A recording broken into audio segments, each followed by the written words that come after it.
ಶ್ರೀ ಗುರುಭ್ಯೋ ನಮಃ ಹರಿ ಓಂ. ಅನಂತ ಸಂಸಾರ ಮಹಾಸಮುದ್ರಮಭ್ಯಂ ಸಮುದ್ರೋದ್ಧರ ವಾಸುದೇವ ಅನಂತಲೋಕೇವ ನಯೋದಯಸ್ಮೈ ಅನಂತ ಸೂತಾಯ ನಮೋ ನಮಸ್ತೆ. ಶ್ರೀ ಗುರುಭ್ಯೋ ನಮಃ ಹರಿ ಓಂ.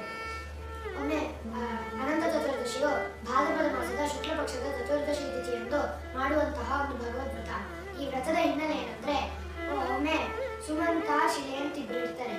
ಅವರಿಗೆ ಶಿಲೆಯನ್ನು ಕೌಂಡಿನ್ಯ ಋಷಿಗಳಿಗೆ ಕೊಟ್ಟು ಮದುವೆ ಮಾಡಿಸ್ತಾರೆ. ಆಮೇಲೆ ಕೌಂಡಿನ್ಯ ಋಷಿಗಳು ಆಮೇಲೆ ಶಿಲೆ ಹೋಗ್ತಾ ಇರ್ಬೇಕಾದ್ರೆ ಯಮುನಾ ನದಿ ಸಿಗುತ್ತೆ. ಸಿಕ್ಕಿದಾಗ ಕೌಂಡಿನ್ಯ ಋಷಿಗಳು ಸ್ನಾನ ಮಾಡಕ್ಕೆ ಅಂತ ಹೋಗ್ತಾರೆ. ಆವಾಗ ಈ ಶಿಲೆ ಆ ಕಡೆ ಈ ಕಡೆ ತಿರುಗಿದಾಗ ಒಂದ್ ಕಡೆ ಎಲ್ಲಾ ಸ್ತ್ರೀಯರು ಒಂದ್ ದೇವರನ್ನ ಪೂಜೆ ಮಾಡ್ತಾ ಇರ್ತಾರೆ. ಪೂಜೆ ಮಾಡ್ತಾ ಇರ್ಬೇಕಾದ್ರೆ ಇವಳು ಹೋಗಿ ಕೇಳ್ತಾಳೆ, ಇದ್ಯಾ ಪೂಜೆ ಅಂತ ಕೇಳಿದಾಗ, ಇದು ಅನಂತನ ಪೂಜೆ, ಮಾಡಿದ್ರೆ ಸುಖಾಭೀಷ್ಟಗಳೆಲ್ಲ ಬರುತ್ತೆ ಅಂತ ಸ್ತ್ರೀಯರೆಲ್ಲ ಹೇಳ್ತಾರೆ. ಅದಕ್ಕೆ ಹೌದಾ, ನಾನು ಮಾಡ್ತೀನಿ ಅಂತೇಳಿ ಆ ಪೂಜೆಯನ್ನು ಮಾಡಿ ಕೆಂಪು ದಾರವನ್ನು ಕಟ್ಕೊಂಡ್ ಬರ್ತಾಳೆ. ಬಂದಾದ್ಮೇಲೆ ಕೌಂಡಿನ್ಯ ಋಷಿಗಳಿಗೆ ಸುಖಾಭೀಷ್ಟಗಳೆಲ್ಲ ಬಂದಿರುತ್ತೆ. ಅವಾಗ ಇವಳು ಹೋದಾಗ ಕೌಂಡಿನ್ಯ ಋಷಿಗಳು ಕೇಳ್ತಾರೆ, ಇದೇನಿದು ದಾರ ಅಂತ ಕೇಳಿದಾಗ, ಇದು ಅನಂತ ದೇವರಿಗೆ ಪೂಜೆ ಮಾಡಿ ನಾನು ಹಾಕೊಂಡ್ಬಂದಿರೋದು ಅಂತಂದಾಗ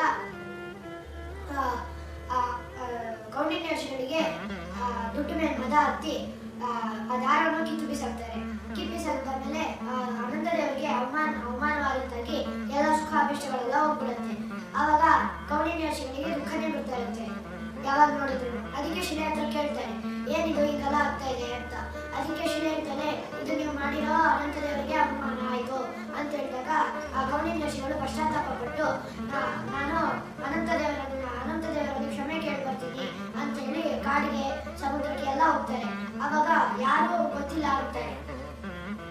ಅವಾಗ ನಾನು ಬದುಕಿರೋದೇ ವ್ಯರ್ಥ, ನಾನು ಆತ್ಮಹತ್ಯೆ ಮಾಡ್ಕೊತೀನಿ ಅಂತ ಆತ್ಮಹತ್ಯೆ ಮಾಡ್ಕೊಳಕ್ ಹೋದಾಗ ಅನಂತ ದೇವರೇ ವೃದ್ಧನ ವೇಷದಲ್ಲಿ ಬಂದು, ನೀನು ಹಿಂಗೆಲ್ಲ ಮಾಡ್ಬೇಡ, ತಪ್ಪು ಅಂತೇಳಿ ನಿಲ್ಲಿಸ್ತಾರೆ.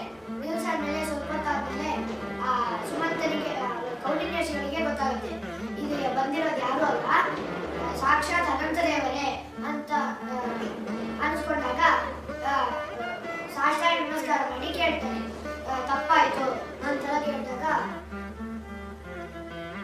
ಅದಕ್ಕೆ ಪರವಾಗಿಲ್ಲ, ನೀನ್ ಮುಂದಿನ ಪೀಳಿಗೆ 14 ವರ್ಷ ಅನಂತ ದೇವರ ಪೂಜೆಯನ್ನು ಮಾಡು, ನಿನ್ ಮುಂದಿನ ಪೀಳಿಗೆಗೂ ಮತ್ತೆ ನಿನ್ ಹಿಂದಿನ ಪೀಳಿಗೆಗೂ ಮತ್ತೆ ನಿಂಗೂ ಪುಣ್ಯ ಅಭೀಷ್ಟ ಸುಖ ಅಭೀಷ್ಟಗಳೆಲ್ಲ ಸಿಗುತ್ತೆ ಅಂತ ಹೇಳ್ತಾರೆ. ಶ್ರೀಕೃಷ್ಣ ಅರ್ಪಣಮಸ್ತು.